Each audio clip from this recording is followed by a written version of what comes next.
conflictos con otros pueblos. La mujer tenía participación solo si la actividad que realizaba tenía que ver con lo sobrenatural o la hechicería. Así que las mujeres, cuando eran convocadas a trabajar en estas instituciones, debían ser vírgenes. Las jóvenes de 20 servían al sol y a la luna, las de 30 a las dioses de las sierras y las de 50 a la luna y las estrellas.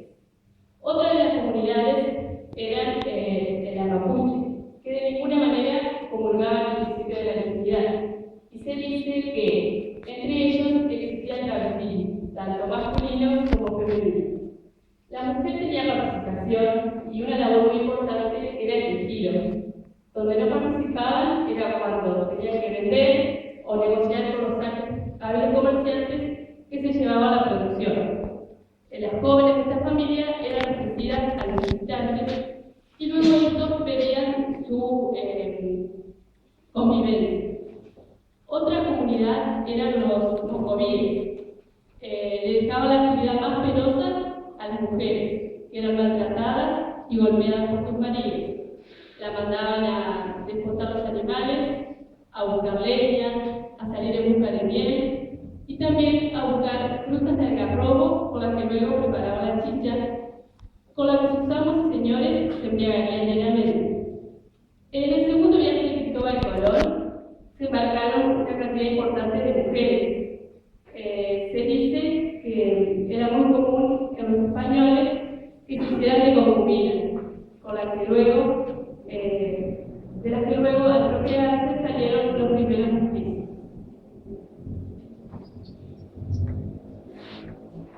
Yo leí el libro Mujeres tenían que ser, de Felipe Pigna. Trata de cómo los españoles se preocuparon por establecer su lenguaje, su cultura y el poder en América. En el siglo XVI, el rey Felipe III establece un documento en donde se ven las pautas de cómo debían ser la ocupación de sus súbditos en América. Esta ocupación que imponía fuego, sangre y catolicismo, ellos no lo llamaban conquista, sino pacificación. En este libro me centré en cómo eran las mujeres de esa época. Por ejemplo, cómo llegaron las esclavas blancas a América a través del rey católico Fernando, quien pide a la casa de contratación que se enviaran esclavas blancas cristianas, portadoras de sangre pura, a América para que sirvieran a los españoles y con quienes podían casar. ¿Por qué? Porque ellos eran intolerables a la diferencia. A principios del siglo XVI había un 96% de hombres en los territorios conquistados y a fines del siglo XVII ya se veía un 57% de hombres y un 43% de mujeres. Algunas de las mujeres de esta época eran consideradas vecinas, no como la señora que vive al lado de nuestra casa, sino que era un poder que le otorgaba la autoridad. Era la parte principal y decente de las sociedades. A principios del siglo XVIII se integra otro sector, el de los blancos de orilla. Eran los blancos nacidos en América que tenían trabajos de pequeños labradores o pulperos, pero que no llegaban a formar parte de la gente decente, como se decía. Más a las afueras se encontraban los indios, los negros traídos de África, los mulatos, los mestizos, que eran producto de las uniones entre americanos negros y españoles. Volviendo con las mujeres de la época colonial consideradas vecinas, eran verdaderas amas de casa, en el estricto sentido de la palabra. Eran dueñas de chacras a los alrededores de donde se encontraban los indios y los esclavos, los negros, de los cuales eran sus amos. Estas mujeres tenían la función principal que tenían estas mujeres era de formar una familia de linaje puro, tan blanco como cristiano, que se constituía a partir del matrimonio. Este matrimonio era arreglado de antemano por los padres, donde la mujer y el hombre, los novios, no tenían ni voz ni voto. Las mujeres a los 12 años y los hombres libertad. Y lo más habitual que se veía era de hombres mayores de 30 con mujeres de 15 años. El trabajo más duro de esta época la tenía la sociedad india, que estaban integradas mayormente por mujeres. ¿Por qué? Porque los hombres eran llevados a la fuerza a explorar las minas. Estas mujeres tenían a cargo a muchos hijos, los cuales tenían que criar y alimentar, y además tenían que servir a una familia. La imagen que se ve de las simpáticas vendedoras de empanadas en los actos escolares se esconde una realidad de esa época, en donde estas vendedoras ambulantes tenían que trabajar para pagar el jornal al amo, también para poder juntar para su libertad y hasta se prostituían para eso. La frase chocolate por la noticia se relaciona con esta época, en donde las misas eran vidrieras de la gente importante, y cada señora que iba a la misa, cada dama, iba acompañada de un esclavo, el cual esas misas eran como deambulaban muchos chismes entre ellas, por ejemplo, de mira al niño José como mira a la niña Rosario. Y cuando el esclavo le llevaba un chisme que le interesaba al amo, lo recompensaba con una taza de chocolate. Y para finalizar, vemos como la historia siempre hubo detrás de un gran hombre y una gran mujer.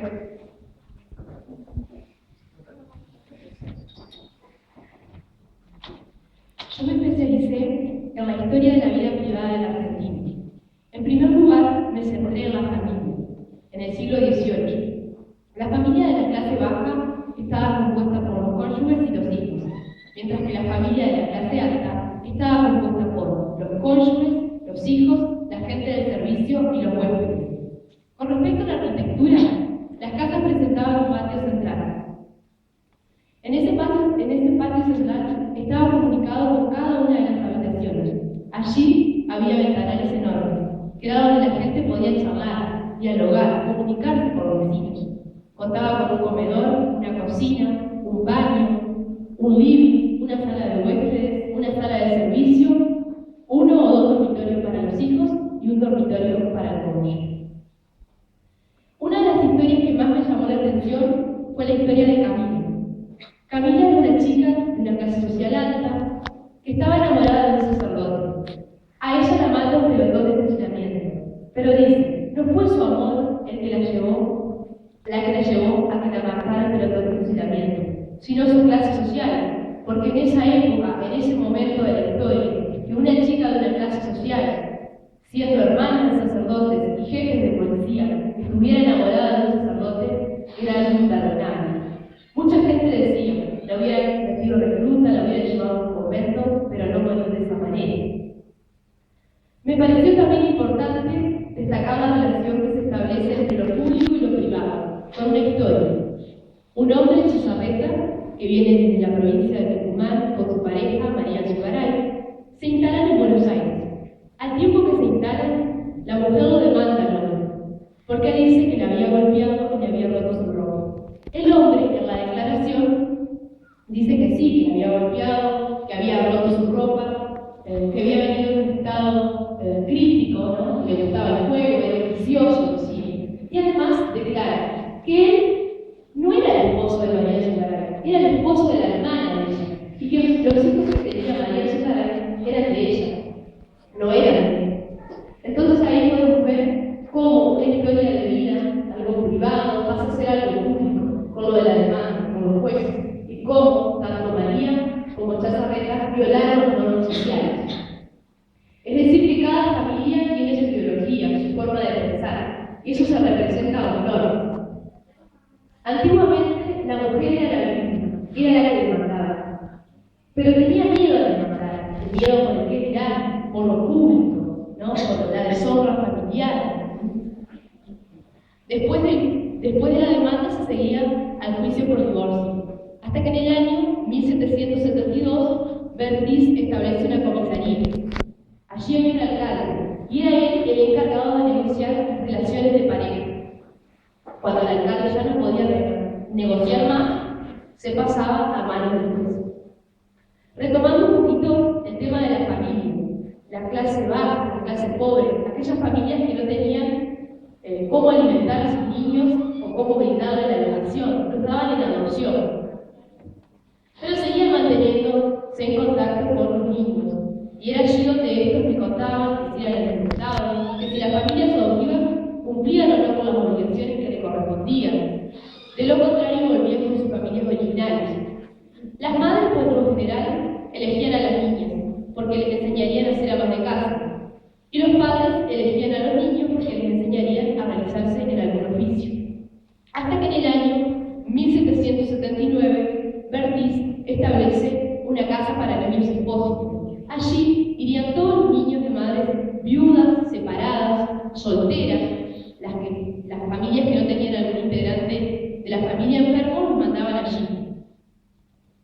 Él les brindaba la educación, alimentación, educación religiosa también.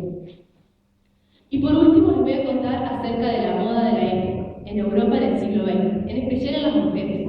Se usaba mucho el vestido corto y el vestido largo, el vestido angosto y el ancho. Se usaba la peineta, el peinetón, las trenzas, los copos, los rodetes. Y si nos ponemos a pensar cómo también hoy se usa esto, ¿no? Cómo la moda vuelve. Y así se seguía usando durante todas nuestras generaciones.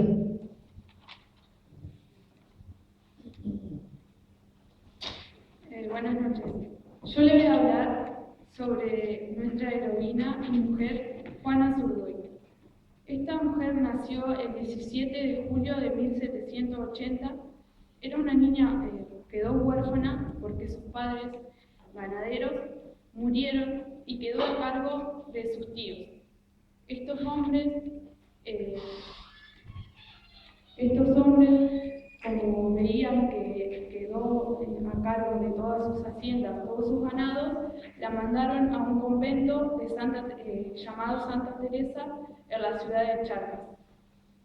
Esta chica, Juana Zurduy, se educó y se formó como una mujer, porque decía que tenía un perfil muy varonil y era muy rebelde.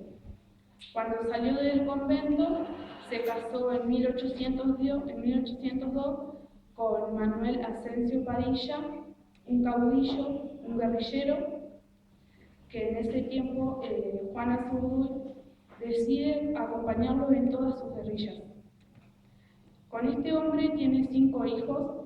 Cuando Juana Zurduy lo acompaña en todos sus combates, los deja a cargo. En ese tiempo no había niñeras como hay en la actualidad, entonces los dejaba solos.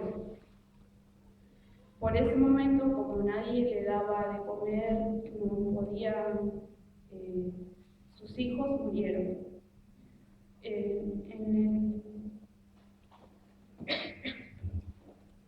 Juana Zurduy defendió a la mujer porque en 1810, los españoles, en 1810, la mujer solamente estaba en su casa, no podía salir, o la tenían para que se casara, o solamente algunas mujeres se dedicaban al convento para hacerse monjas.